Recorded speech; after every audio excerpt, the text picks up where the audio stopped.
Okay, thank you very much. Welcome to this event that is co-hosted by the University of Vic, Central University of Catalonia, and the SPRING, the Sport and Politics Research International Network. We want to welcome all the members and all the people that have joined us to attend this presentation about film and sport. I'm Xavier Ginesta. I'm an associated professor at the University of Vic, Central University of Catalonia, and one of the founders of SPRING. And now, in order to welcome you to this event, I'm going to give the floor to my colleague, Professor Jordi San Eugenio, who is the director of the PhD program in Communication and Design that is going to co-host, join with SPRING, this series of webinars about sport and politics. Jordi? Thank you so much, Xavi. Hi, everyone. I would like to thank Professors Jim O'Brien, Xavier Ginesta, and Noel Faedo for their efforts in organizing these interesting seminars on research in communication and sport. Starting today, we are fortunate to incorporate these seminars as part of the specific training for the PhD program in Design and Communication. The SPRING Research Network is consolidating its position as a global reference point in recruiting outstanding researchers at an international level linked to research in communication and sport. Thanks to Professor Dr. Seán Crosson for opening this series of stimulating seminars that we will be integrating into our PhD program starting today. Without further ado, I hand over to Dr. Seán Crosson to begin his keynote. Thank you so much. Thank you very much, Jordi. I'm going to introduce Seán, who is one of the founders of SPRING. Also, Dr. Crosson research interest includes the relationship between film, visual, media, and sport, and Irish film and literature. And he has authored and edited and co-edited 10 books, over 50 peer-reviewed journals, articles, and book chapters. Today, Professor Seán Crosson is one of our friends in SPRING and at the University of Vic, Central University of Catalonia, and we are very excited to listen his presentation about film and sport, considering the re-edition of one of his main books. Thank you very much, Seán. The floor is yours. Thank you, Xavi. Thank you, Jordi. Thank you, Jim, to everybody involved in SPRING for this opportunity to speak about the new edition of my book, Sport and Film. It's a huge honor and privilege to be part of this webinar series and to be part of this PhD program as well, to be able to contribute today. So I'm going to share some slides now, so if you can bear with me, and hopefully the technology will cooperate.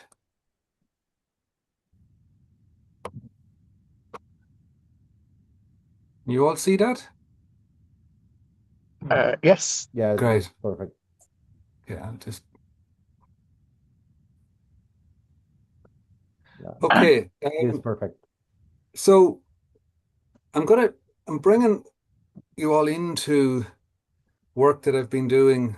I mean, this is I'll come back to this in a moment, but within the new edition, I've been trying to respond to a lot of a lot has happened over the last 12 years, 13 years since the first edition of the book was published. And one, hello? Ready? Yeah, you can continue, Seán. Sorry, I thought somebody spoke there. So what? It was a jogger running past with his dog, and he didn't seem to want to participate, so I let him carry on jogging with his dog. Okay, all right. Thank you, Jim. Thanks, Jim.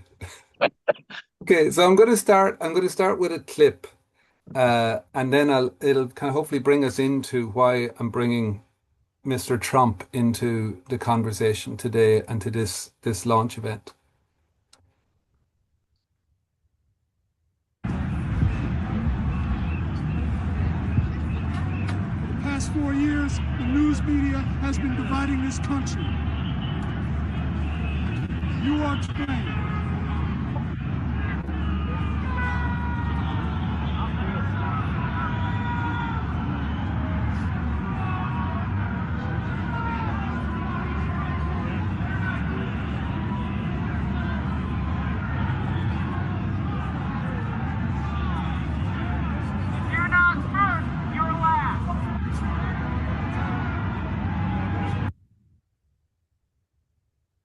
Like many other people around the world, I was shocked and appalled by the images relayed from Washington, D.C. on January the 6th, 2020, when the US Capitol buildings were stormed by supporters of Donald Trump in protest at the alleged stolen presidential election by his Democratic Party rival, Joe Biden.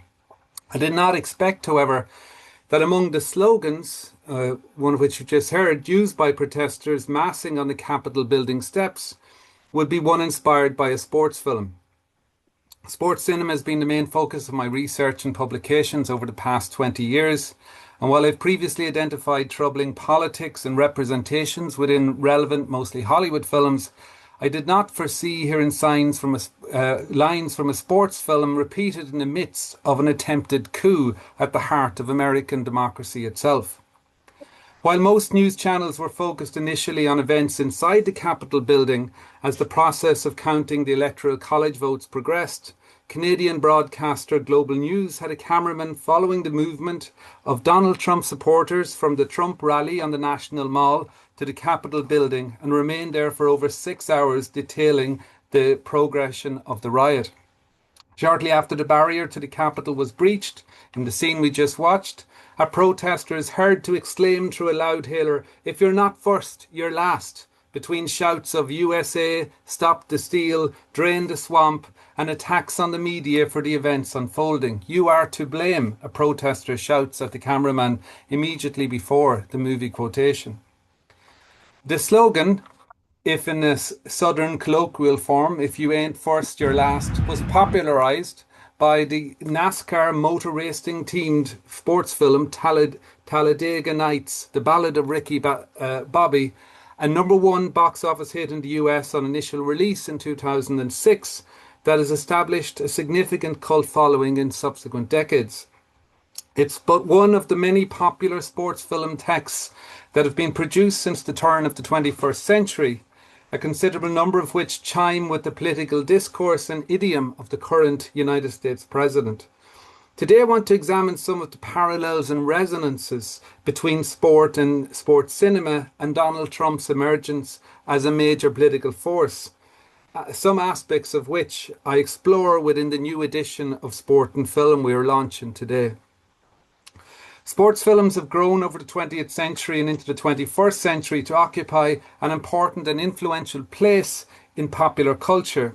The increased presence of sport on various streaming platforms since the first edition of Sport and Film appeared in 2013 speaks to the ever-growing popularity and influence of such depictions. These depictions repeatedly exploit a fundamental quality of both cultural forms, the utopian sensibilities they can evoke. Sport provided a popular and concurrent cultural form that complemented the aesthetics of mainstream cinema and featured from the earliest days of film, playing a notable role in the popularisation of the new art form. Indeed, the requirements of filming and projecting prize fights, in particular in the United States, expedited the development of technologies and aesthetics crucial to the advancement of cinema as a popular form, including the ability to film longer scenes, editing and projection. However, the very ubiquity of sport across various cinema genres has made the task of identifying a distinctive sports film genre challenging. While filmmakers have also found it difficult to recreate the immediacy and unpredictability of sport, resulting in many poorly received sports films. Nonetheless, the sports film genre is increasingly recognised and popular in critical discourse and is characterised by a number of salient features, including the foregrounding of athletes, sporting events or followers of sport in narratives that depend significantly on sport for plot motivation or resolution. Drawing on work in genre theory and cultural studies, and particularly Antonio Gramsci's concept of cultural hegemony, my book contends that it is the function that sports films play in popular culture that is of most significance.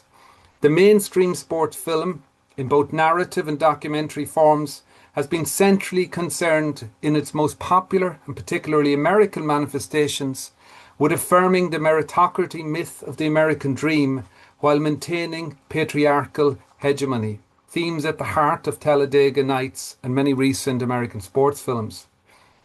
In revising and updating the first edition of Sport and Film, I've responded to a number of the major developments in the area and more broadly since 2013.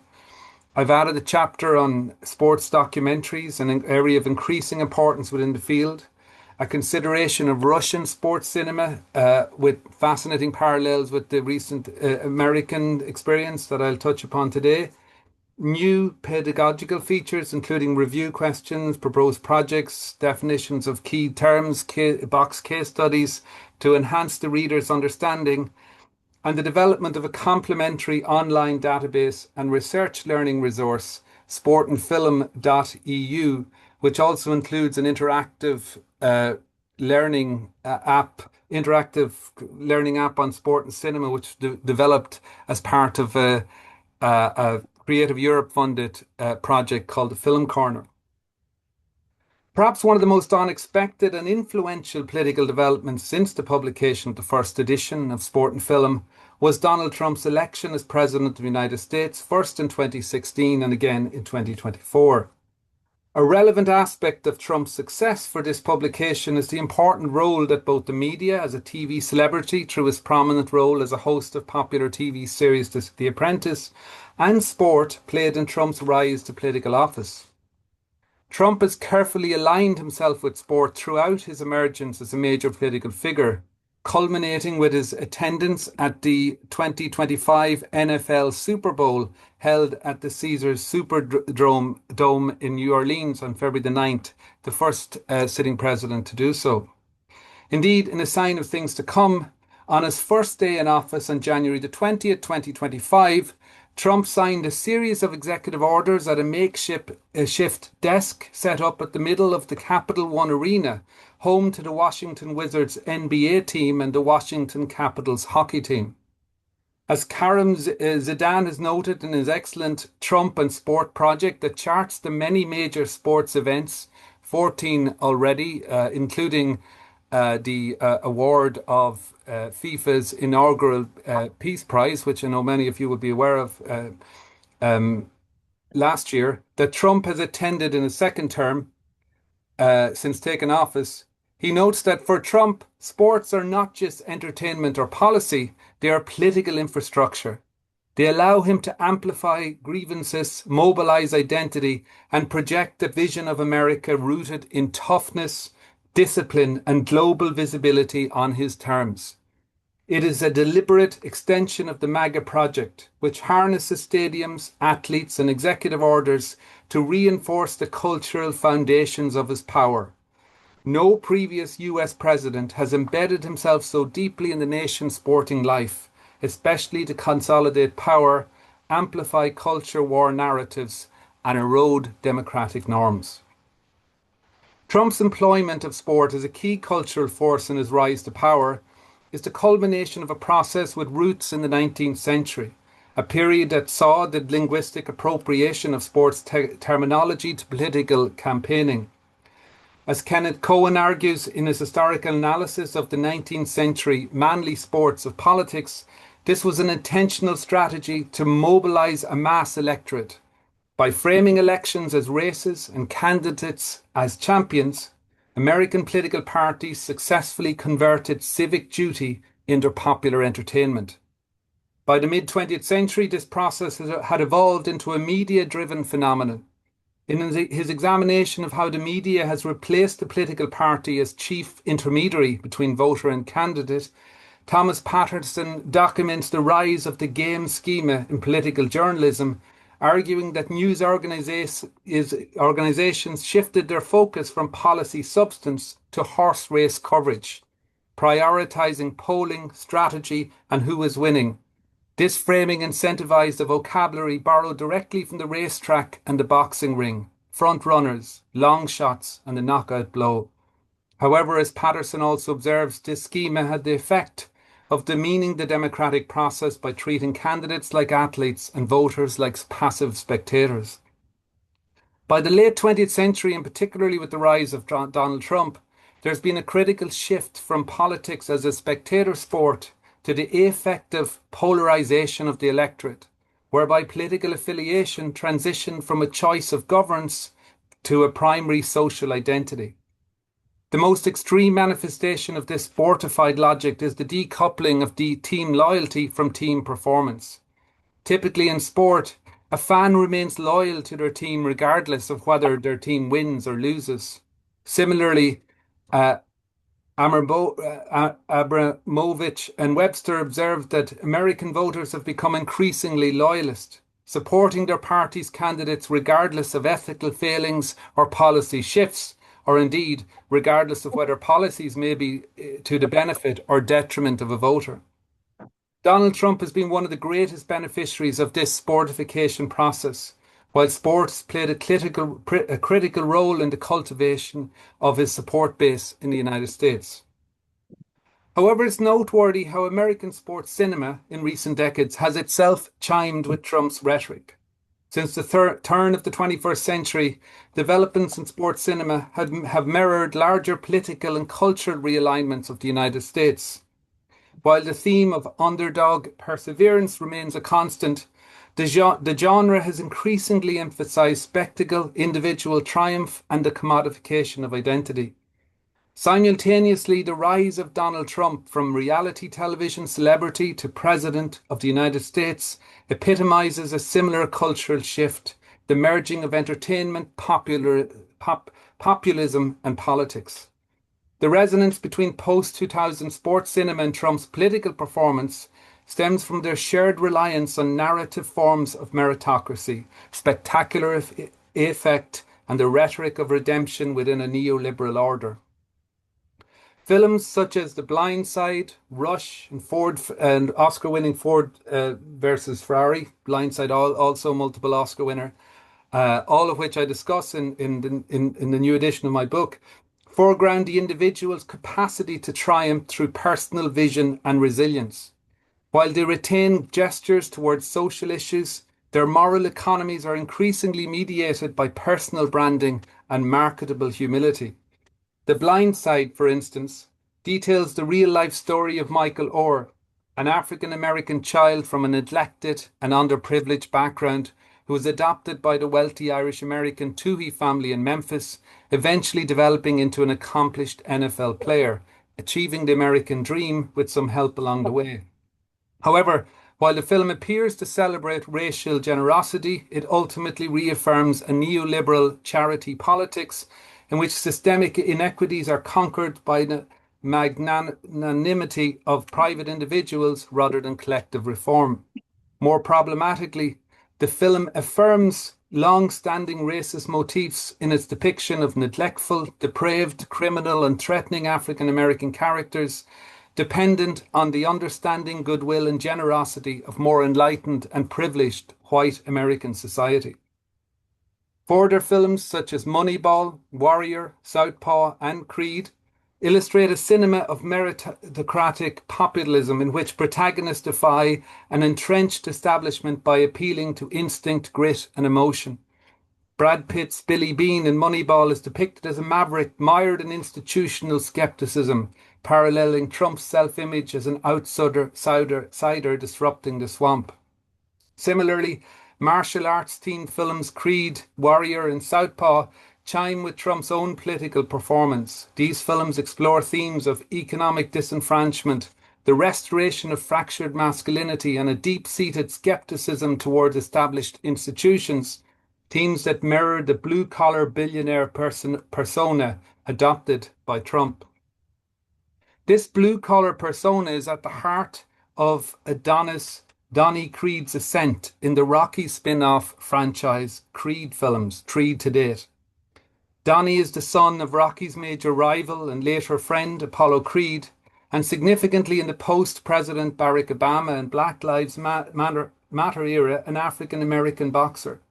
While the Creed films suggest some disillusionment with the American dream ideology as the franchise progressed, particularly in Creed 3, these films ultimately attempt to rehabilitate and uphold the American dream trajectory mapped so evocatively and influentially within the earlier Rocky films.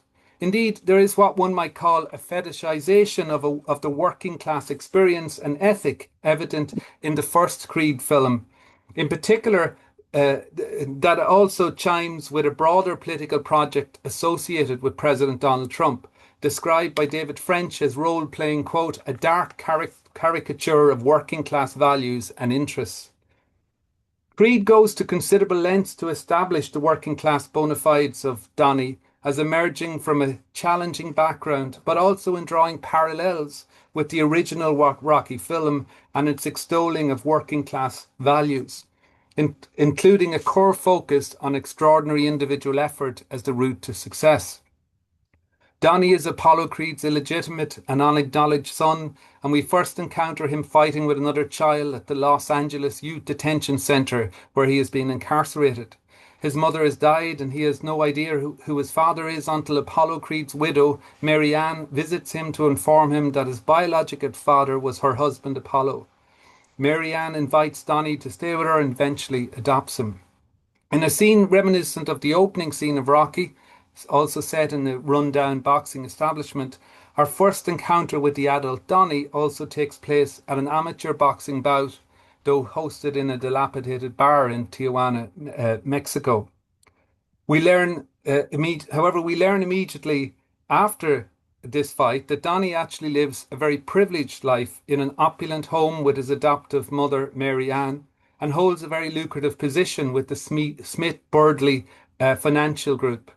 Indeed, when we are first introduced to this company, Donnie is offered a major promotion but turns down the opportunity to follow his dream of becoming a professional boxer like his father.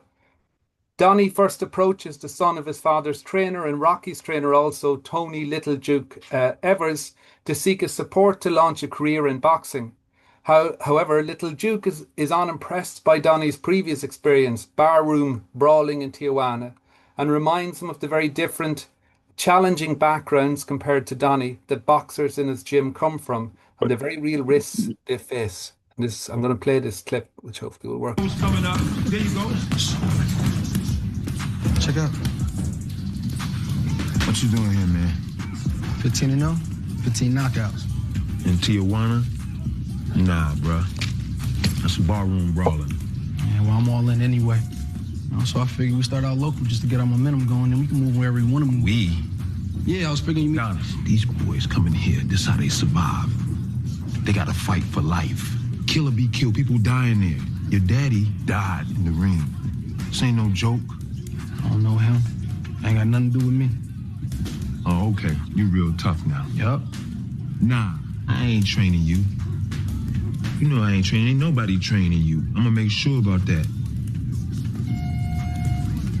We making champs in the Delphi gym. We're not dancing. We're not singing. We fighting. You struggle every day. You fall for something. You damn right. Who's coming up? So Donnie is not dissuaded by Little Duke's refusal to train him and goes to Philadelphia to seek Apollo's former rival and friend Rocky's support. He eventually convinces an initially reluctant Rocky to coach him to a bout with the world light heavyweight champion, Pretty Ricky Conlan. Within Rocky's own training regime, we also have the reworking of tropes reminiscent of the first Rocky film, as part of the film's work to establish Donnie's working class ethic and credentials, including rigorous training sequences and the reworking of familiar montages from the earlier Rocky films. The lead up to the final championship fight also features striking parallels with the original Rocky film, including Donnie receiving the President of American flag trunks similar to those Apollo wore in the first Rocky, and that later Rocky wore in subsequent films from his adoptive mother Mary Ann before entering the ring for the title fight. Similarly, the fight itself, the climactic fight of the film, is very familiar and similar again to what we encounter in the first Rocky film, in that he unexpectedly goes the distance with the champion Conlan, knocking him to the canvas for the first time and gaining the respect of both commentators and spectators. While providing more complex and sophisticated depictions of African American characters and acknowledging some disillusionment with the American dream, the Creed films are simultaneously working to rehabilitate a comparable message to Rocky, that the American dream continues to be a viable possibility for all, regardless of race, gender, or social class, with the added Trumpian component that even those who may come from privilege can also demonstrate the appropriate working class values to merit their personal success.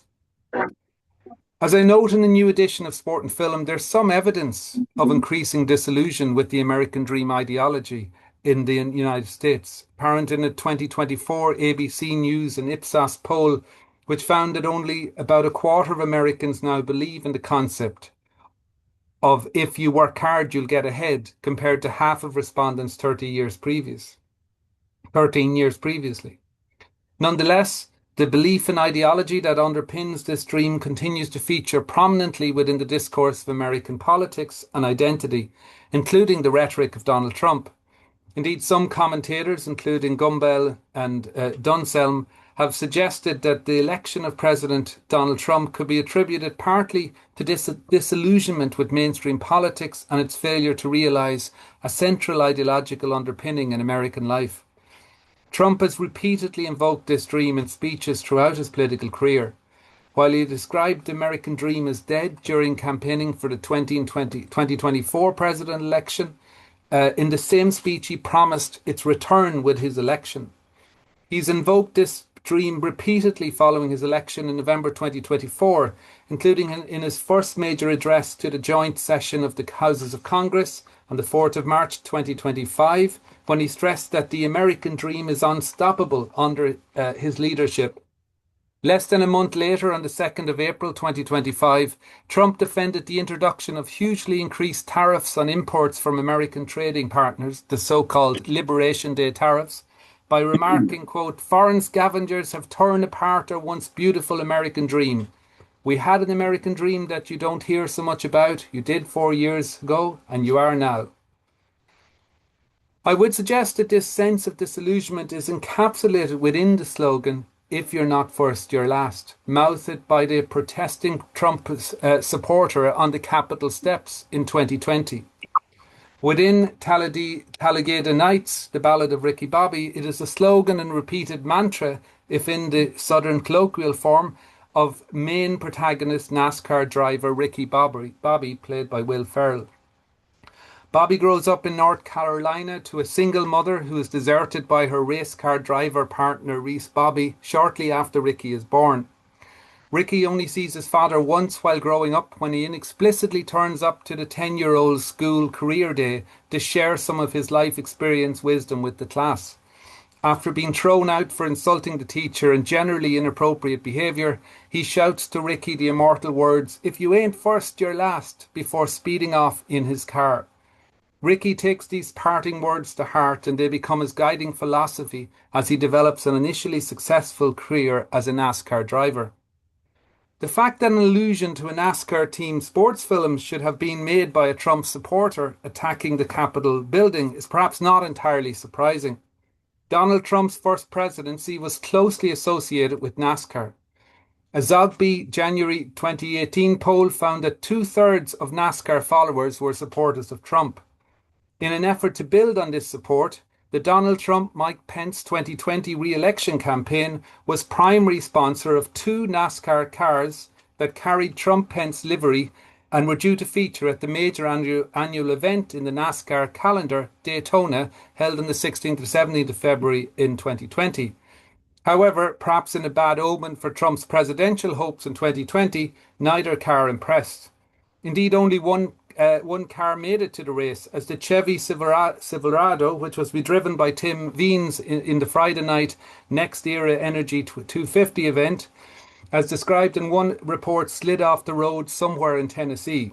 The second car, a Chevy Camaro driven by Joe Nemechek, finished 16th in Saturday's Xfinity race.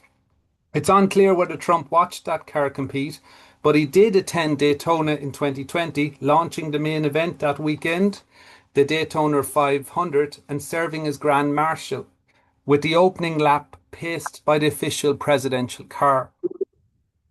Conscious of the importance of this support base, in advance of the 2024 presidential election, Trump also became the first former or sitting US president to attend a further major event in the NASCAR annual calendar, the Coca-Cola 600, held on the 26th of May 2024.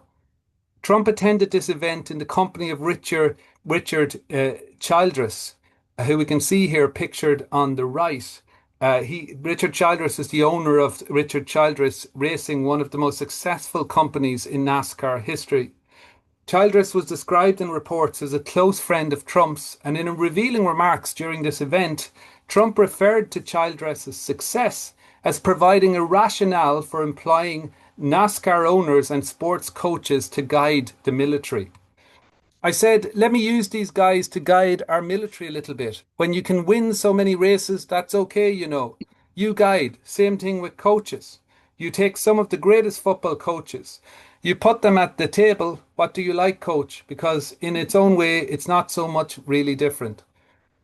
And I was struck recently, and some of you may be aware of this, the controversy over the last few weeks where the White House has issued these short videos on X, one of which was cutting together scenes from Hollywood action films, including Braveheart, Top Gun, Iron Man, and so on, cut with scenes from attacks in Iran.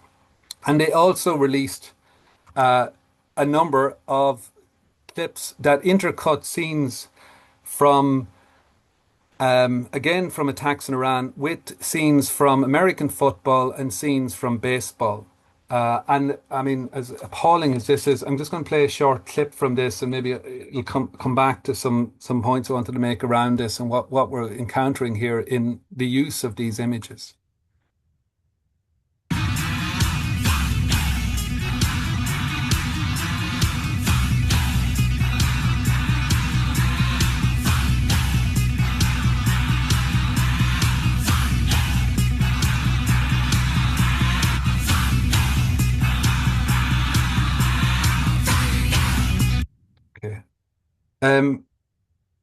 To me, again, connecting back to what I've been talking about in terms of Trump more broadly and his connection with sport, what you're also seeing here, I would argue, is that the White House and Trump are leaning on sport to appeal to his support base through these images, precisely at a time when that base is increasingly being questioning this war in Iran, that sport becomes a really important part of how Trump is trying to kind of bring those supporters back on side, if you like. The connection between Trump and NASCAR also has resonances with NASCAR's own problematic history with regard to both racial and gender politics in the United States. With rare exceptions, including pioneer Wendell Scott and current and sole African-American driver Darrell Bubba Wallace, the sport overwhelmingly features white American male drivers. Furthermore, that enduring symbol of racism, the Confederate flag, was for many years a prominent feature at NASCAR racing events, sometimes found in association with Trump supporting flags, as in this image here on the slide.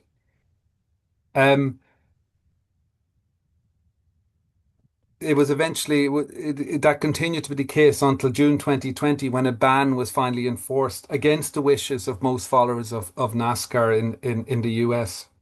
Women have featured even less in NASCAR. As Canadian writer and gender equality activist Marcy Horenick wrote following a visit to the NASCAR Hall of Fame Museum in July 2019, there's almost no mention of any female race car drivers, or any women at all, actually. These problematic gender and racial politics are also evident within Talladega Nights. As I said, a #1 box office hit in the United States, and Ferrell's most commercially successful sports film to date, and a film that has continued to grow in terms of its cult following in several decades later. Fans of this film and of NASCAR are particularly of NASCAR, predominantly found in the southern states of the United States, including in lead protagonist Ricky Bobby's home state of North Carolina, where many of the racing sequences were filmed at the Charlotte Motor Speedway.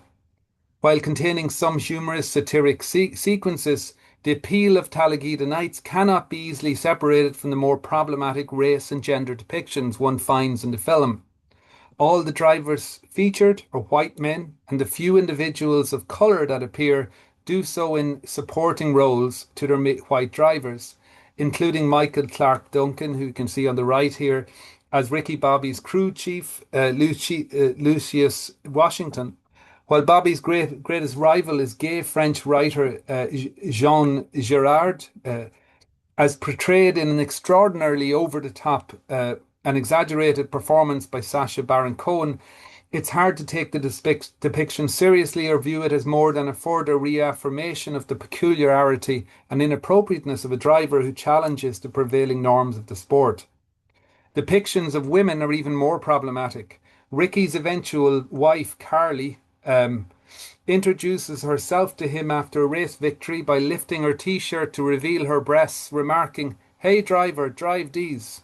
Apparently sufficient basis on which to make a marriage proposal, as the following wedding photos suggest.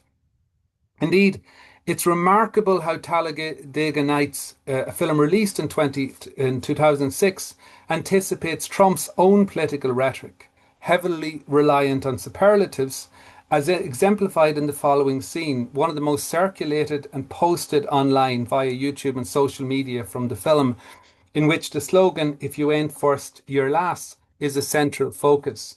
And I've cut in, just at the end of this, a few clips of Trump that Washington Post brought together to kind of, for comparative purposes, to show how both are drawing on a similar kind of idiom in terms of describing themselves. Ricky Bobby, today's big winner. A heck of a win for you today, but it seems as if you either win or crash the car trying to win. Well, Dick, here's the deal. I'm the best there is, plain and simple. I mean, I wake up in the morning, I piss excellence, and nobody can hang with my stuff. I'm just a big, hairy American winning machine. If you ain't first, you're last. You know what I'm talking about? That phrase is trademark, not to use outside position to Ricky Bobby. I'm like a smart person, and I have been on their cover like 14 or 15 times. I think we have the all-time record in the history of Time magazine. I can read the polls maybe better than anybody, because it seems that I understood the polls a lot better than many of the pollsters understood the polls. I can handle a bad story better than anybody, as long as it's true. I do get good ratings, you have to admit that. I love the First Amendment. Nobody loves it better than me. With the exception of the late, great Abraham Lincoln, I can be more presidential than any president that's ever held the office. That I can tell you. I've had a great, successful career. I built a great, great business. What I do best, I build. It's probably something I could say that I'm very good at. My other life was very good. I'm the builder president, remember that, so I understand this. You're made for this. One of the great memories of all time. I went to an Ivy League college. I was a nice student. I did very well. I'm a very intelligent person. So, to conclude, Talladega Nights is not necessarily a text within which one might expect to find inspiration for a contemporary political slogan, a work that provides an ostensibly satiric commentary on the sport depicted. However, mass popular culture is particularly adept at employing strategic ambiguity that allows multiple points of identification for audiences, including viewers who may well interpret the film as affirming their own racial and gender prejudices. As scholars of cultural studies have long contended, film and popular culture more broadly can play a critical role in the naturalization of cultural and societal norms and the affirmation of particular, perhaps problematic, perspectives on society. Furthermore, the film arguably conditioned and prepared a significant sector of the electorate for precisely the over-the-top, colloquial and superlative-laden idiom we associate with Donald Trump. Trump's political mythos rests on this fusion of authenticity and performance. As Jeffrey Alexander notes, successful populist leaders enact symbolic dramas, rituals of sincerity in a media-saturated age. Trump's uncensored speech, like the locker room vernacular of sports heroes, becomes a guarantee of truthfulness. This rhetorical register neutralizes contradiction, insults superior's honesty, ignorance as courage, and spectacle as sincerity. In parallel, the modern sports film relies on emotional intensity, slow motion triumphs, swelling scores, and confessional monologues to authenticate the athlete's moral worth. Both forms depend on affective realism rather than factual realism. This authenticity is also classed and gendered. Trump's populism, like the underdog sport narrative, valorizes the working class masculine subject who tells it like it is. Contemporary sports films reframe masculine emotion as spectacle, allowing sensitivity but only within competitive affirmation. Trump's strongman empathy, his self-styling as a tough yet caring figure, reflects precisely this visual grammar. In both contexts, authenticity is no longer an external moral state, but a style, an affective mode transmitted through mediated performance. For many who gathered on the steps of the Capitol on 6th of January 2020, Talladega Nights provides a reassuring depiction of race and gender relations that chimes with their own underlying beliefs. Simultaneously, via the "If you ain't first, you're last" slogan, the film speaks to deep anxieties regarding the increasing empowerment and influence of both people of colour and women in the United States, evident in the backlash on the right to the Black Lives Matter and Me Too movements. These anxieties have been very effectively mobilised, manipulated and exploited in Donald Trump's rhetoric since his first election in 2016 and have been reaffirmed following his 2024 election by Trump's discontinuation and elimination of all diversity, equity and inclusion initiatives of the US federal government. Ultimately, the resonance of this slogan speaks to the power of sports cinema and popular culture more broadly to provide a vocabulary, mythology and means of meaning-making for millions of Americans navigating a period of deep division, uncertainty and precarity. Thank you.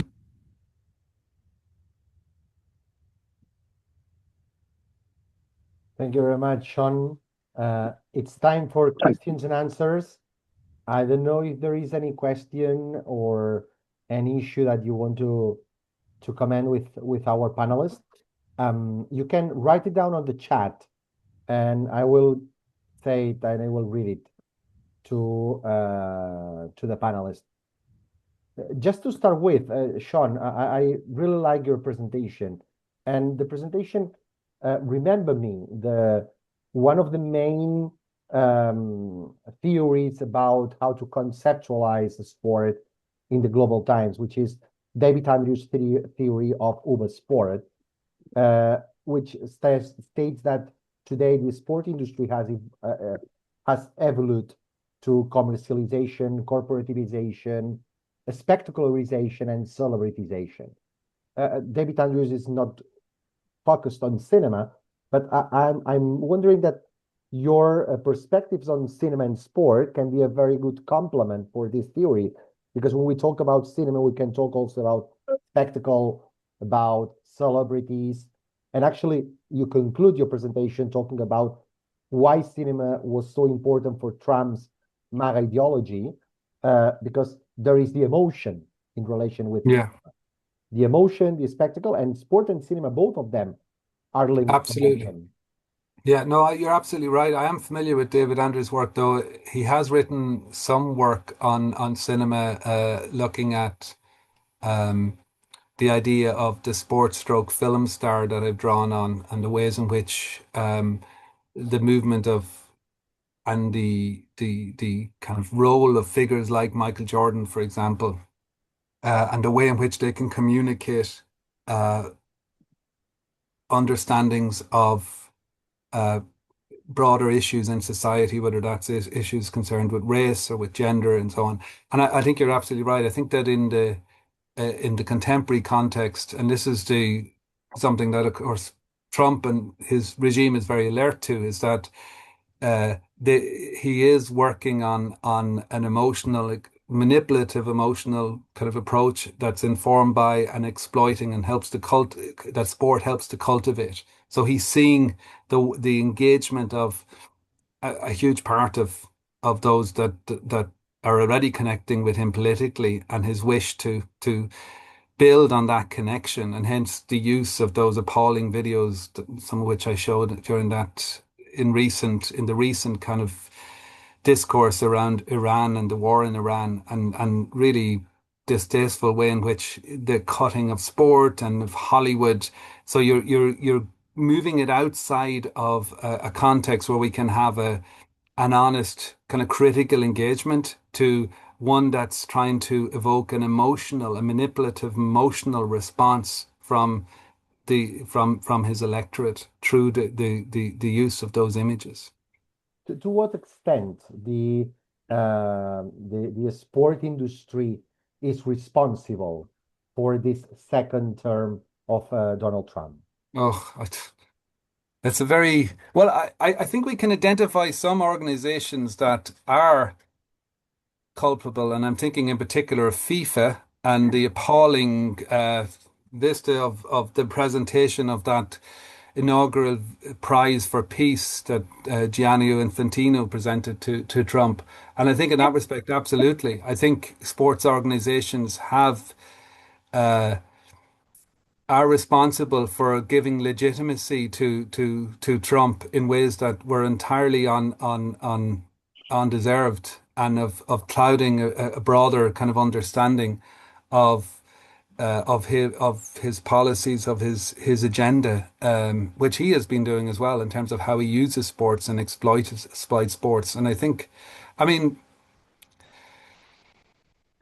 it's difficult to start attacking the industry in general. I think there's components within it that Trump has exploited and that have themselves connected with Trump because they see it as useful for their own agenda, whether that's NASCAR or indeed FIFA in terms of the World Cup going to the United States, and so on. That it's a kind of a relationship where both sides are trying to exploit or build on potentials in terms of what he can give them access to and what he feels those organizations can enable for him.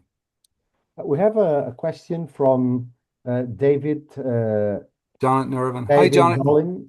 David Dolan. Sorry. Yeah. David Dolan said, Sean, you mentioned Russia briefly earlier on. So just wondering about any comparison or similarities between how Putin has used man lines and sporting imagery in his consolidation of power and what Trump is trying. Absolutely. I can refer you to, if I can find, I've written an article on this for, it actually came out of a journal issue, Frontiers in Sport, that Jim here can see, whose head I can see on the screen there, edited.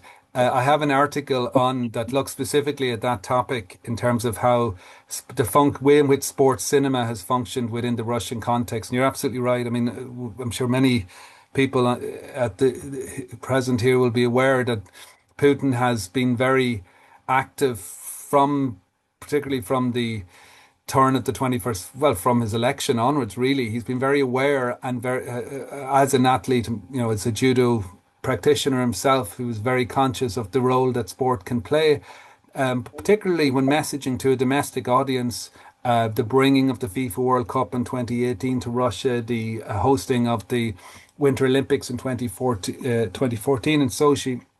But what I was looking at was how that has translated into cinema. So over the past, say, 10, 15 years in the Russian context, among the most successful and popular films, including one of the third most popular film ever at the domestic box office, is a sports film called Going Vertical, produced by one of Putin's best friends, a president of the Russian Film Federation, but also a CEO of a major Russian production house. These films have worked in very similar ways to they're like the Rocky franchise. I'm thinking particularly Rocky IV, where you have the Cold War kind of conflict, and actually that came back. If any of you have seen Creed II, where there's kind of touching back with the son of Ivan Drago returning within that narrative. But within the Russian films, it's turning the tables, but using very similar aesthetics, a very similar kind of underdog narrative trajectory, similar kind of use of emotionally manipulative cinema aesthetics, the kind of training sequences as well we associate with the American sports film, being reworked within the Russian context. That film in particular, Going Vertical, is set in the 1972 Olympics, Munich Olympics, where the Soviet Union famously defeated the Americans in the gold medal match for the basketball, something that was unprecedented, never happened again and never happened before. And that became a massive kind of cultural moment, or in terms of the celebration of the Soviet Union. So it's a film that speaks to the kind of nostalgia that we hear within Putin's rhetoric around reaching back to the glories of the Soviet past and trying to recreate them in the Russian present. But also it's a film that includes some interesting messaging to the former Soviet republics, including, I argue in my essay, Ukraine, that their best interests in the future lie with turning towards Russia rather than the West. And this is all very directly articulated within the film itself, Going Vertical. So yeah, there's some fascinating parallels there between the Russian and the American cinematic experience, and the way in which sport is being employed as a tool to articulate contemporary kind of political discourse. We have a last question before Jim's ends. Maybe we have two questions, two, three. We have two more questions. The first one, just these ones. We have a question from Jonathan Erwin saying, have you looked at what impact of the likes of populist leaders like Trump maybe on cinematic productions in terms of numbers of films actually being made? I know that American films are less dependent on public money, but there are various countries, such as in Europe, for example, France, where far-right political groups don't seem very keen on maintaining the founding for culture on which many European films industries depend.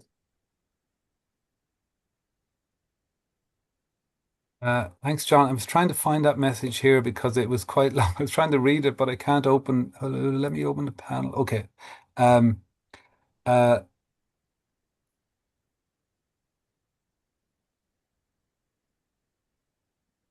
Can you see the question? yeah, I'm just sorry, John. I'm just bringing it up.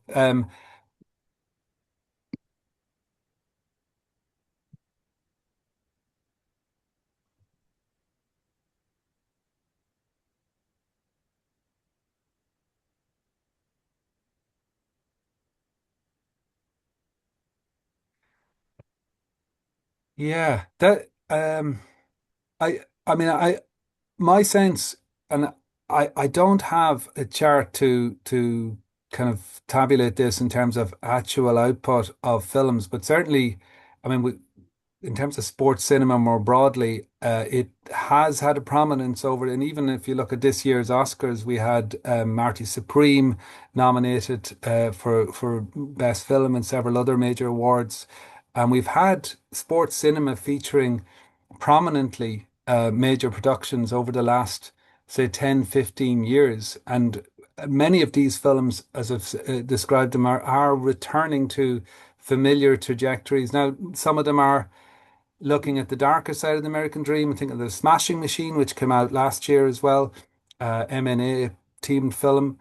Others are kind of reworking aspects of that trajectory, which was so famously found within the Rocky franchise. In terms of absolute numbers, I'd have to go back and I have a sense, certainly the presence of it, and it's not just a cinematic in terms of the cinema experience. If we look across the streaming platforms, for example, that you have now curated sections on Netflix and Disney and other platforms around sport, a lot of sport fiction, a lot of sports documentary. I think I have a chapter addressing that within the new edition as well, which has been an area of huge growth and considerable success. We think of the success of Free Solo, which was an Oscar-winning and significant commercial success from 2018, that we're living in a context where these films are more and more significant parts of the popular cultural experience, both in terms of the cinematic releases and the related kind of online streaming experiences that we're encountering. Okay, I'm going to read the last question from Roman Grishuk. Roman Grishuk is a PhD student from Ukraine, and he has questions regarding the following topic. I have the following. Do you expect the U.S. Department or a respective agency from the U.S. government responsible for the mass communication to combine a sport and film to portray certain image about U.S. to the international audience during the Football World Cup? For instance, using documentaries, etc. Yeah, I mean, if those short X videos I shared during the presentation, which were released in the last couple of weeks, or anything to go on, I absolutely, and which are primarily addressed and focused on a domestic audience. I suppose it also depends on broader kind of political issues, whether the war in Iran is continuing or whether, you know, is the international context. But I do expect during this regime of Donald Trump that sport will continue to be a prominent part of the messaging of the Trump White House. And it'll also be part of how the Trump White House will effectively try to sport wash, if you like, more complex geopolitical issues such as the Iran war and what we're seeing in those films, those appalling X videos.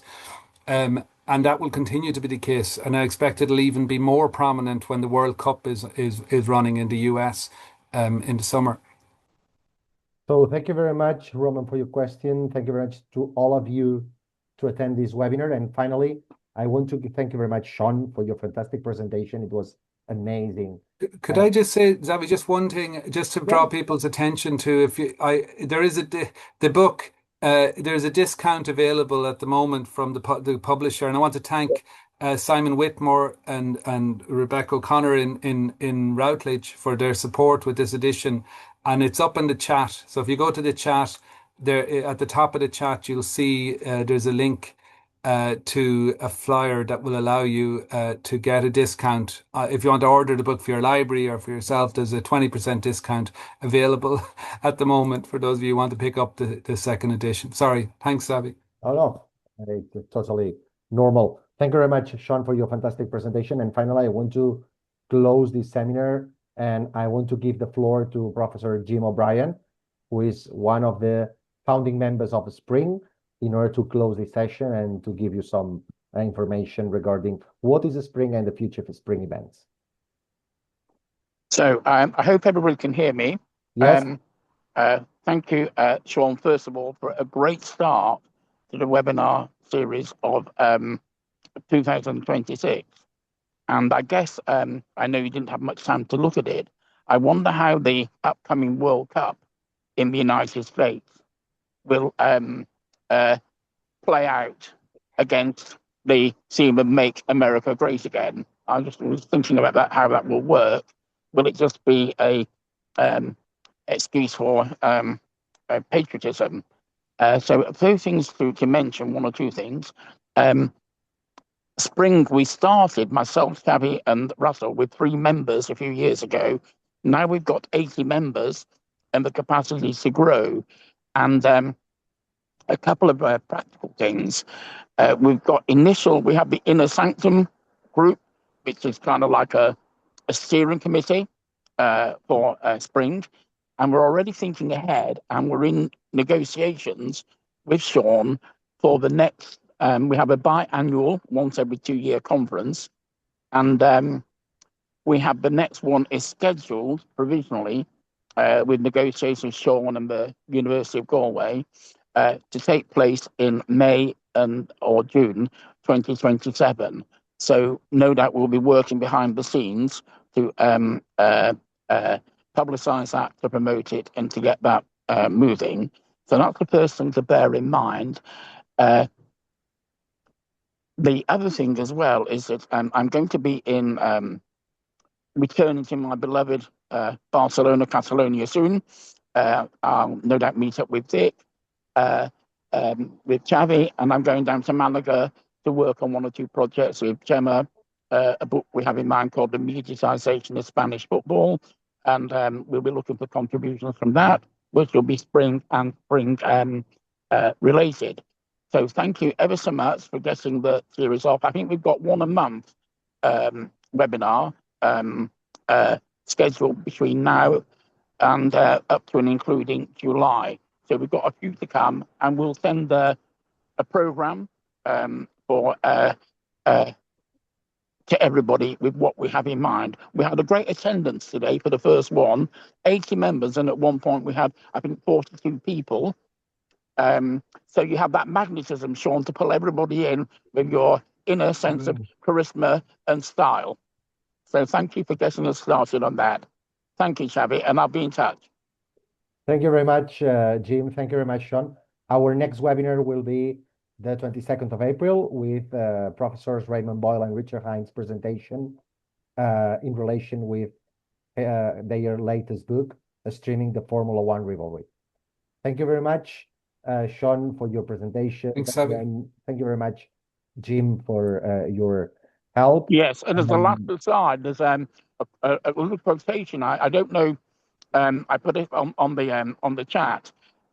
Anybody remember Billy Bremner from Leeds United in the 1970s? And he said, "You get nothing for being second." And Leeds have a reputation for finishing second in lots of things. John Arlott called them the anti-heroes of English football. It's quite a nice phrase. I wonder if that is still the case, or is there something about Trump's America which makes winning even more important? I think so. I think so. Well, particularly for Trump, it's so. I don't know if you saw. I had another clip, but I don't have time to show it, of him at the State of the Union address there earlier this year, where he finished it with a whole long speech about winning, about how important we keep winning. It's embarrassing we win. So this is him in the context of the Iran war and having already declared that they'd won the Iran war. And then he ends it by introducing the victorious American ice hockey team from the Winter Olympics. I don't know if many of you saw that sequence from the State of the Union, but yeah, But the other side of that, and Jonathan Irvine, if I don't know if you're still there, Jonathan reminded me of this in an email. That book, which I've only read extracts from, The Commander-in-Chief, which followed Riley, his first name escapes me, but which followed Trump across, I don't know, many tournaments, golfing tournaments. Trump has claimed to have won, I think, 13 different tournaments. And he went and followed and analyzed them and found that, let's just say it wasn't. I read that his caddy was better at golf than him. Yeah. Which probably makes sense. Yeah. Okay. Thank you very much to all of you. Thank you. To join us, and we hope that you can join us in the future webinar. Thank you very much. Bye-bye. Thank you. Thank you, Xavi. Thank you. Thank you, John. Thank you all. Thank you so much. Bye-bye.